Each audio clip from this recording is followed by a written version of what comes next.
આવતીકાલે મહાશિવરાત્રિના પર્વ પર દરેક શિવાલયો હર હર મહાદેવના નાદથી ગુંજી ઉઠશે।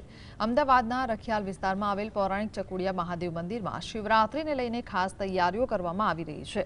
શિવાલયને વિશેષ રોશની અને ડેકોરેશનથી શણગારવામાં આવ્યું છે। આવતીકાલે સવારે 4:30 વાગે મંગળા આરતી બાદ મહાદેવનું સવામણ દૂધથી અભિષેક કરવામાં આવશે। ભક્તો અહીં 125 કિલો બરફમાંથી નિર્મિત અમરનાથના દર્શન કરી શકશે અને સાથે જ દ્વાદશ જ્યોતિર્લિંગના દર્શનનો લાહવો પણ મેળવશે।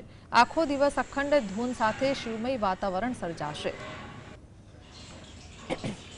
આવતીકાલે અહીંયા ચકુડિયા દાદાનું સવારમાં મહાઆરતી થશે 4 વાગ્યાની આસપાસ સવારની, અને ત્યારબાદ ભગવાનને સવામણ દૂધનો અભિષેક કરવામાં આવશે। ત્યારબાદ